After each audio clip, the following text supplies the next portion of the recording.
Salam sejahtera, anda bersama saya Rizal Zulkafli dan ini Niaga Awani. Dan sejak daripada Selasa kami bawakan perkembangan terkini pakej rangsangan PKS tambahan yang diumumkan pada Isnin. Antara kenyataan yang dikeluarkan sejak hari itu adalah bagaimana pakej ini akan memberikan kelegaan kepada PKS di Malaysia selama 3 bulan.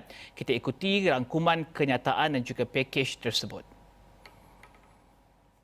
Bantuan yang diberikan kerajaan kepada PKS menerusi pakej rangsangan PKS tambahan akan bantu PKS dalam sektor makanan dan minuman sekurang-kurangnya untuk 3 bulan akan datang. Itu reaksi jurucakap Gabungan Operator F&B Malaysia atau Malaysian F&B Operators Alliance, Tony Lim, ketika ditanya sama ada bantuan subsidi gaji tersebut mencukupi. Gabungan berkenaan mewakili lebih 900 operator makanan dan minuman di Malaysia. Saya tak berani jawab cukup ke tak cukup, tapi paling kurang dah dapat 3 bulan. So banyak F&B operator lebih jelas sekarang. Kalau kita bandingkan dah masa seminggu yang lepas, 2 minggu yang lepas. Buat masa sekarang, operator lebih dapat gambaran yang lebih jelas. Paling kurang kami boleh plan dalam 3 bulan yang akan datang. So kami juga berharap kerajaan sentiasa mantau lagi ke situasi bisnes selepas MCO. Kalau MCO sudah tamat, recovery immediate itu harus kerajaan mantau juga. Buat masa sekarang kami lihat mampu tolong buat masa dalam masa MCO lagi. Yang paling penting sekali, bagaimana kita recover. Katakan kalau MCO ni ditamatkan 14 hari bulan ni. So betapa confident consumer sekalian balik ke shopping mall, keluar dari rumah. So confident itu sangat penting.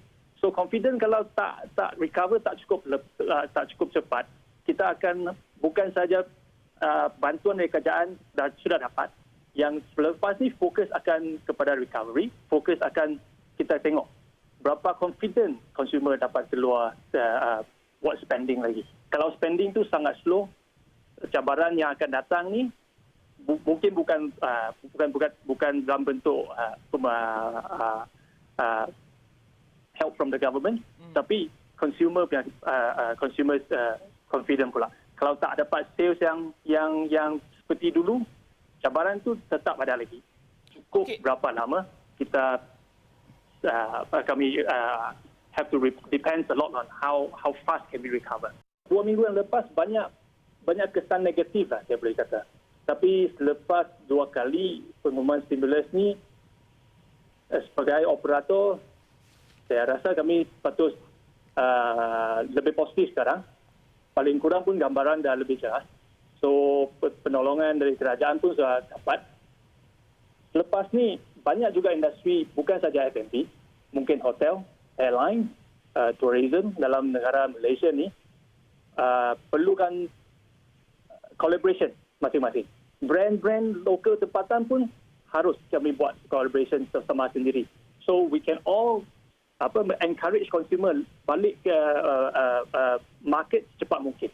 So I think that is one of the cara yang kita boleh dapat supaya boleh bekerja sama-sama untuk meningkatkan confidence consumer untuk spend sekali lagi. Sebenarnya kebanyakan operator sudah assume akan sampai ke hujung bulan. Kebanyakan. Kata kalau boleh kata pun kesan dia tetap sama. Kita tak nampak kesan yang lebih ada apa-apa kesan yang lebih teruk lagi, sebab sekarang ni memang dah sangat teruk. Okay. So 2 minggu lagi untuk safety, untuk build balik confidence consumer selepas ni, kami tengok pun mungkin sebagai satu cara yang lebih baik. So selepas MCO sebelas MCO leave, consumer dapat kembali ke market dengan more confident. Sementara itu, Persatuan PKS Malaysia menyambut baik respon kerajaan kepada saranan yang diberikan sebelum ini. Namun ada beberapa kritikan dan cadangan yang terus disuarakan persatuan ini. Antaranya bantuan subsidi gaji yang hanya untuk tempoh 3 bulan Dalam masa yang sama, Presiden Datuk Michael Kang juga ingin kerajaan longgarkan peraturan ke atas jenis syarikat yang boleh beroperasi ketika Perintah Kawalan Pergerakan ini untuk bantu PKS melakukan jualan atas talian. Whatever government already come out the assistance or subsidy for the SME, I think SME should immediately take their own action, immediately take the initiative and innovate and look into their business, how to transform their business and move into the digital, use technology and go online. Also, we also propose the government allow the SME, whoever do online business, whether they are essential good or not. Currently, the government only allow essential good online business to go on. But other than that, we hope that the government also can open up to allow those SME transform using digitals to do business, and any product they sell online, they are allowed to do that, and also include the export. So we hope that the SME can find a way to overcome their financial crisis. Then plus, we hope that if going to extend, we hope the government can come in as additional package to assist the SME, to prolong the MCO. Menurut Michael, dalam tinjauan pantas yang dilakukan sebelum ini, sekitar 33% PKS hanya mempunyai tunai sehingga Mac dan lebih 37% lagi sehingga April. Okay, not enough. I think we are looking at the government only focus on 3 months. We doesn't know a lot of SME still struggling. There's a lot of we are talking about this is no income totally. A lot of this because of MCO, the lockdown, they are not allowed to do their business. Whatever business, only essential services allowed to do. That's why during this budget we also asked for the government should allow the SME to do some business if they are doing online. So online business should not only limited to essential services. It's online should be open to any business which SME have, so the SME can generate some cash for their internal, at least to pay off the staff salary or statutory payment or rental. Tambahnya, dalam input kepada kerajaan, aliran tunai adalah isu utama dan PKS khawatir tentang keupayaan mereka untuk kekal beroperasi sehingga tamat krisis ini. Dan jika mereka gagal, Datuk Michael Kang menyatakan sekitar 3 ke 4 juta pekerja mungkin hilang pekerjaan. Terdahulu, kerajaan mengumumkan pertambahan subsidi upah pekerja sehingga RM1,200 untuk setiap pekerja PKS dengan beberapa syarat tertentu. Menurut Perdana Menteri Tan Sri Muhyiddin Yassin, PKS disyaratkan untuk tidak membuang pekerja sekurang-kurangnya untuk tempoh 6 bulan. Semua syarikat dengan pekerja tempatan yang bergaji RM4,000 dan ke bawah akan menerima bantuan subsidi upah seperti berikut. Bagi syarikat yang mempunyai pekerja lebih daripada 200 orang, subsidi upah sebanyak RM600 bagi setiap pekerja dikekalkan. Namun, bilangan maksimum pekerja yang layak untuk menerima subsidi akan ditingkatkan daripada 100 orang kepada 200 orang pekerja. Bagi syarikat yang mempunyai bilangan pekerja 76 hingga 200 orang, syarikat akan menerima subsidi upah sebanyak RM800 bagi setiap pekerja. Akhir sekali, bagi syarikat yang mempunyai bilangan pekerja sehingga 75 orang, syarikat akan menerima subsidi upah sebanyak RM1,200 bagi setiap pekerja. PKS membentuk 98% daripada entiti perniagaan di Malaysia dan menggaji sekitar 65% daripada tenaga kerja negara. Dalam masa yang sama, laporan pada Julai 2019 menunjukkan pada 2018, PKS menyumbang lebih 38.3% kepada KDNK negara.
Dan terus kami ingin bincangkan bagaimanakah bank seperti SME Bank akan bantu pastikan pakej tambahan kepada PKS akan dapat disalurkan dan bagaimanakah ketahanan PKS dalam Perintah Kawalan Pergerakan sehingga kini. Kita bersama dengan Ketua Pegawai Eksekutif dan juga Presiden Kumpulan SME Bank, Arya Putra Ismail. Arya, pertama sekali tentunya kita melihat kepada pengumuman tersebut yang ramai melihat kepada fokus gaji. Tapi bagaimana pula respon SME Bank kepada apa yang diumumkan PM dalam pakej ransangan tambahan PKS? Adakah SME Bank juga terfokus kepada isu gaji dan juga bagaimana untuk nilai tambah dan nasihat kepada PKS berkenaan dengan isu tersebut? Terima kasih Rizal kerana menyebut saya pada pagi ini. Mungkin secara amnya kita bandingkan pakej ransangan pertama, kedua dan ketiga. Pakej ransangan pertama dan kedua tu lebih memfokus kepada golongan B40, M40 untuk memberi sedikit nafas kepada mereka untuk sustain kehidupan seharian.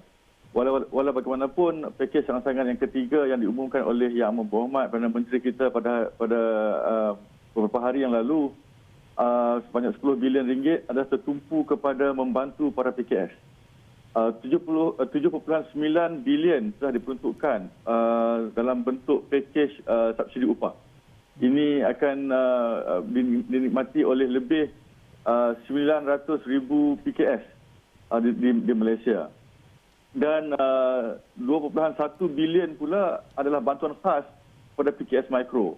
Jadi dari segi bantuan kerajaan kepada para PKS, walaupun mereka ni mikro, kecil ataupun sederhana, saya rasakan bahawa bantuan ini telah cukup untuk membuatkan mereka boleh terus untuk melakukan bisnes walaupun berlakunya tempoh PKP yang sedang berlangsung pada sekarang ini. Kita dah ambil maklum bahawa walaupun dengan tempoh PKP yang masih terlaksana, mungkin operasi agak terjejas, tetapi kebanyakan PKS di Malaysia pada hari ini, terutamanya mikro dan kecil, telah menunjukkan beberapa perubahan yang positif. Mereka telah mengimplementasikan teknologi di dalam bisnes mereka pada hari ini. Banyak online purchases that we have seen, and the improvement in terms of number of purchases pun kita dah pun dapat lihat pada hari ini.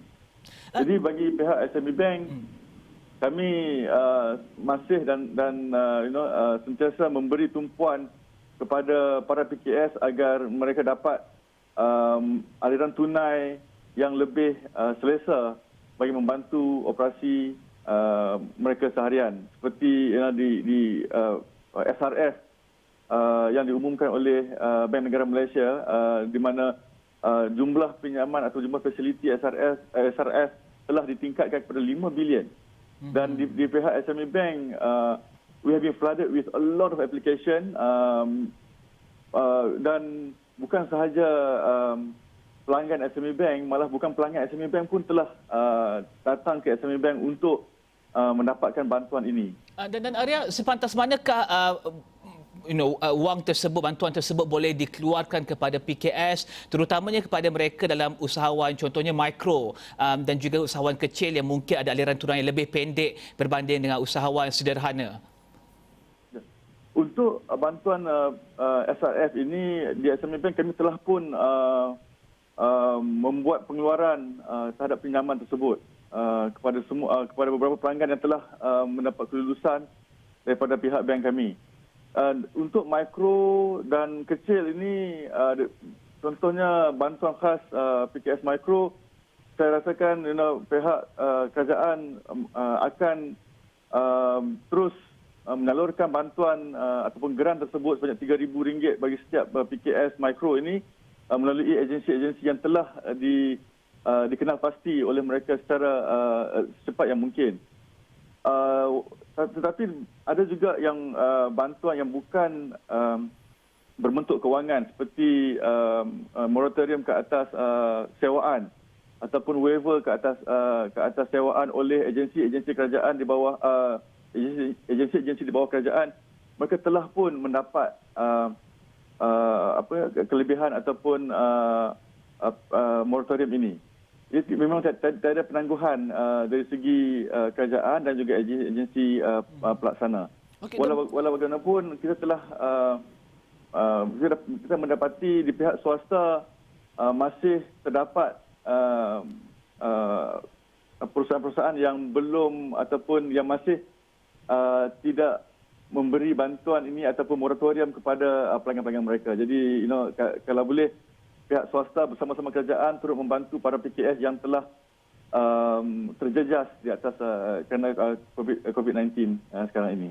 Dan Arya, mungkin selain daripada bantuan dan juga pemprosesan bantuan tersebut, mungkin Arya boleh jelaskan juga apakah nilai tambah nasihat dan juga pandangan yang Arya kongsikan bersama dengan PKS dan apakah kerisauan utama mereka biarpun selepas semua bantuan ini diutarakan dan juga dicadangkan oleh kerajaan, apa lagi pain points yang PKS rasakan pada ketika ini? Sebenarnya PKS pada hari ini telah experience drop in their sales kerana masih berlakunya PKP ataupun MCO pada sekarang ini. Walau bagaimanapun seperti yang saya jelaskan tadi, terdapat perubahan dari segi operasi para PKS, terutamanya di PKS yang mikro dan kecil di mana mereka telah pun merubah business model tu kepada e-dagang ataupun e-commerce untuk memasarkan para produk mereka. Apa yang saya ingin sarankan kepada PKS, jangan melihat dari segi bantuan keuangan semata-mata dari pihak kerajaan, tetapi juga terdapat banyak bantuan yang bukan berbentuk keuangan, iaitu berbentuk latihan yang telah disediakan oleh pihak kerajaan melalui agensi-agensi pelaksana seperti Magic, Midec, InScan, malah anak syarikat kami sendiri, SEDA. Jadi peluang-peluang ini masih belum diambil oleh para PKS sewaktu dalam tempoh PKP ini. Kerana semua program latihan ini telah dilakukan secara online.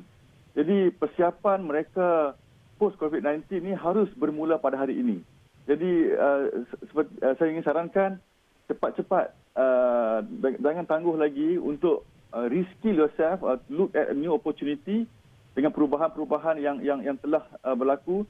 Seperti yang saya jelaskan pada episod yang sebelum ini, dunia telah atau sedang mengalami perubahan yang amat ketara. It's very significant changes happening in globally.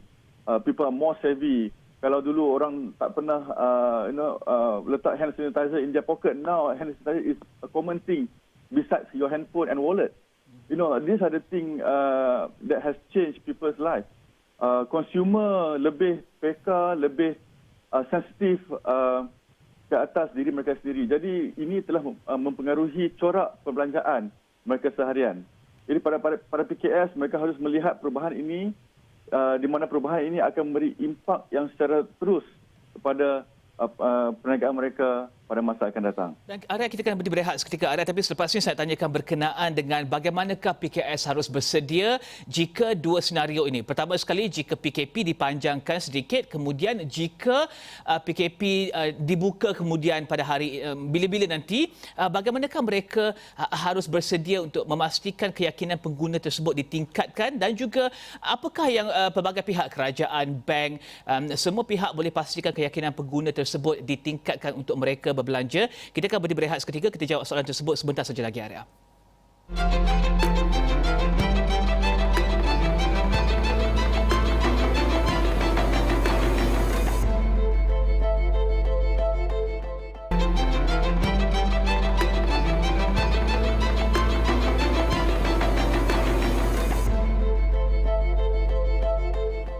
Kita terus saja bersama dengan Arya Putra Ismail. Arya, mungkin Arya boleh jelaskan dua senario tersebut secara ringkasnya jika PKP diteruskan dan juga apakah yang harus dilakukan untuk membina keyakinan untuk pengguna berbelanja jika PKP ditamatkan nanti.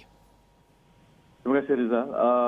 Sekiranya PKP ini dilanjutkan, memang kita tak dapat nafikan bahawa para PKS masih dibelenggu dengan masalah penjualan ataupun masalah untuk membangunkan kembali perniagaan mereka. Tetapi kita melihat kembali sewaktu COVID-19 ini melanda negara kita, sektor yang pertama sekali mendapat impak adalah sektor pelancongan.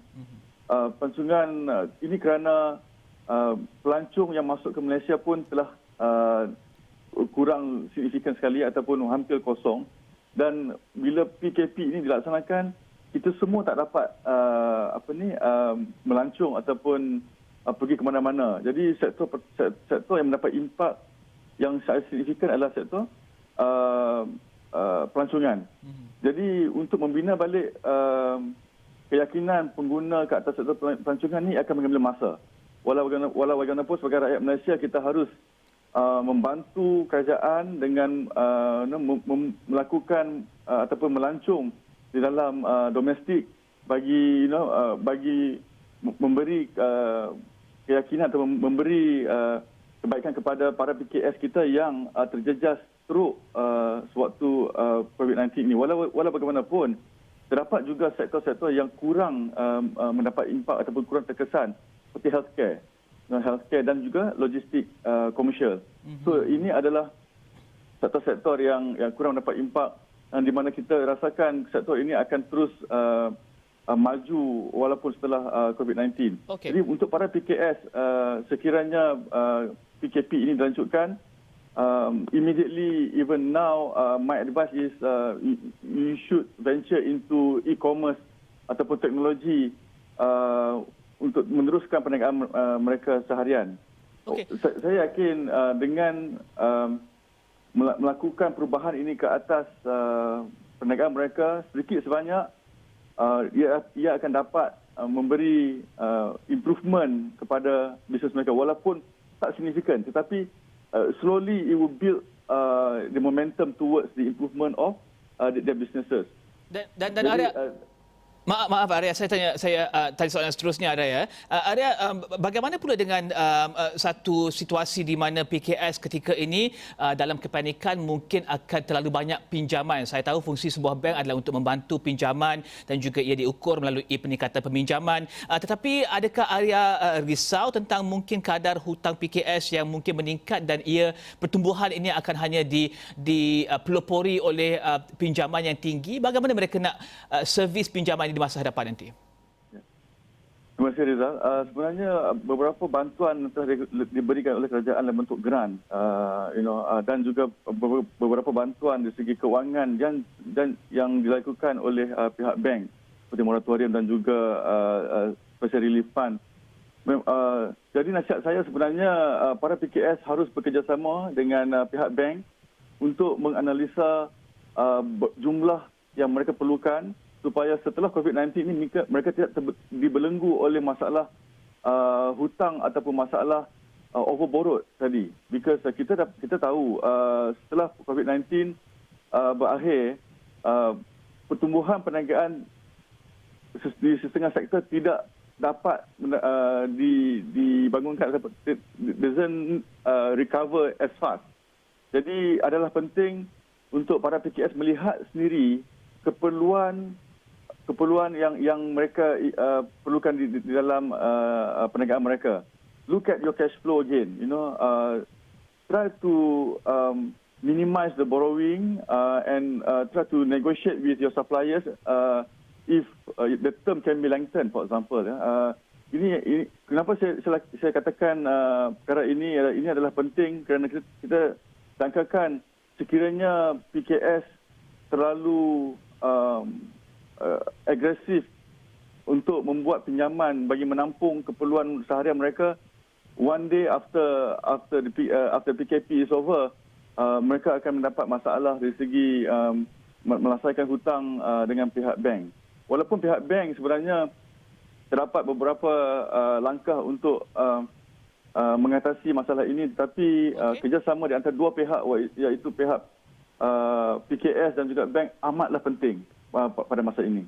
Okey, terima kasih Arya Putra, Ketua Pegawai Eksekutif dan juga Presiden Kumpulan SME Bank bincangkan berkenaan dengan nilai tambah dan juga bagaimanakah institusi kewangan seperti SME Bank membantu usahawan di luar sana berkenaan dengan pakej rangsangan PKS tambahan dan juga bantuan-bantuan lain nilai tambah yang boleh diberikan kepada PKS di luar sana. Saya Rizal Zulkafli, ini Niaga Awani, teruskan bersama kami di Astro Awani untuk perkembangan terkini berkenaan dengan PKP dan juga perkembangan terkini berkenaan dengan COVID-19. Teruskan bersama kami dalam segmen kami Realiti Rakyat update terbaru kami di mana kami melihat kepada apa juga suara rakyat di luar sana.